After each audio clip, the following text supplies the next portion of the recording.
আজ হচ্ছে শনিবার আর ঘড়িতে বাজে সকাল 11:30। আর আজকের ব্লগটা এখন শুরু করছি। আজকে আর সকালের কাজকর্ম কিচ্ছু তোমাদের সাথে শেয়ার করতে পারিনি। প্রতিদিন কি দেখাবো বলো তো, সেই ঘর ঝাড় দেওয়া, ঘর পোছা, রান্না বান্না আর ভালো লাগে না। কিন্তু কিছু করার নেই গো, এর বাইরে যে আমার দেখানোর মতো তোমাদের কিচ্ছু নেই। না পারি আমি নাচ করতে, না পারি আমি গান করতে, না পারি আমি ভালো করে কথা বলতে, না পারি আমি অভিনয় করতে। আমি শুধু গুছিয়ে সংসারটাই করতে পারি, আর সেই ভিডিওই তোমাদের সামনে তুলে ধরি। যাকে ও সমস্ত কথা দেখতে পাচ্ছ কি করছি, ঘরের দেওয়ার পোছাপুছি করছি। হ্যাঁ গো, পুজো তো চলেই এসেছে, তাই ঘরদোরগুলোকে তো একটু ডিপ ক্লিন করতেই হবে।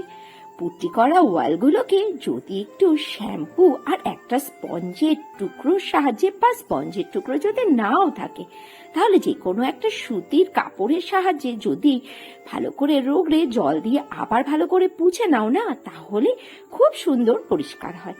আমাদের মতো যাদের ঘরে ছোট বাচ্চা রয়েছে, যারা ওয়ালের মধ্যে আঁকিবুকি করে ফেলে বা হাত দিয়ে নানা রকম নোংরা লাগিয়ে ফেলে, তারা কিন্তু এই শ্যাম্পু দিয়ে ঘরের পুট্টি করা ওয়াল থাকলে পুছে দিতে পারো, একদম নতুনের মতো চকচকে হয়ে যাবে। আমার এই ডাইনিং রুমের পুট্টি করাটা 6 বছর আগেকার, দেখো কত সুন্দর লাগছে, একদম নতুনের মতো। আমি এমনিতেই মাঝে মাঝে এই ওয়ালগুলোকে খুব ভালো করে পুছে দিই। এখন বাজে দুপুর 3:15 আর এখন লাঞ্চ করব। বাইরে এক পশলা বৃষ্টি হয়ে গেল, আর আমি বানিয়েছিলাম আজকে খিচুড়ি। যাক, তাহলে আমার খিচুড়ি বানানোটা সার্থক হলো, কি বলো? আমার কষ্টটা সার্থক হলো আর কি। যখন খিচুড়ি বানিয়েছিলাম তখন কিন্তু রোদ ছিল, জানো তো, আর খিচুড়িটা যখন খাবো তখন বৃষ্টি। যাক, খিচুড়ি খাওয়ার একদম মনোরম পরিবেশ। দেখে নাও যে কি কি রান্না করেছি। পটল ভাজা, এটা রয়েছে হচ্ছে রাতে আলু পরোটা করবো, তার জন্য পুর করে রেখেছি, এটা আপাতত সরিয়ে রাখি। আর রয়েছে এখানে পুঁই শাকের তরকারি, রয়েছে এখানে পাঁপড় ভাজা। আর খিচুড়িটা যেহেতু সকালে করেছিলাম, তাই এখন মাইক্রোওভেনে করে নিলাম একটু গরম। দেখো জমে একদম মনে হচ্ছে কেক হয়ে রয়েছে। চলো লাঞ্চটা করে নি। সন্ধেবেলাতে আমি আর প্রতিষ্ঠা মিলে চললাম একটু বাজার মুখো। বাজারে যাওয়ার একদমই ইচ্ছে করে না গো, খুব মন খারাপ লাগে তোমাদের দাদা ভাইয়ের জন্য, তবুও বাধ্য হয়ে যেতে হয়। চলে এসেছি জুতোর দোকানে, ছেলে আর মেয়ের জন্য দুটো এই বৃষ্টিতে পরার জন্য জুতো নেব।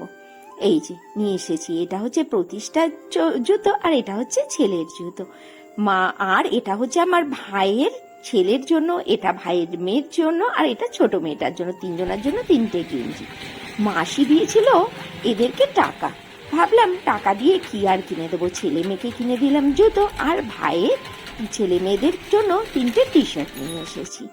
ওমা, কেনাকাটা করতে করতে রাত প্রায় 9টা বেজে গেছিল। মল থেকে বেরিয়ে দেখছি প্রচন্ড হচ্ছে বৃষ্টি। আমি আর প্রতিষ্ঠা অনেকক্ষণ বৃষ্টিতে দাঁড়িয়েছিলাম আর তৈরি করে নিচ্ছি রাতের বেলা এসে আলুর পরোটা। জানো তো, আগে না আমি পুর ভরা কোনো জিনিস একদম তৈরি করতে পারতাম না, চেষ্টা করলে মানুষ সব পারে। দীর্ঘদিন চেষ্টা করার ফলে এখন কিন্তু আমি পারফেক্ট পুর ভরা যে কোনো কচুরি পরোটা খুব ভালোভাবে তৈরি করতে শিখে গেছি।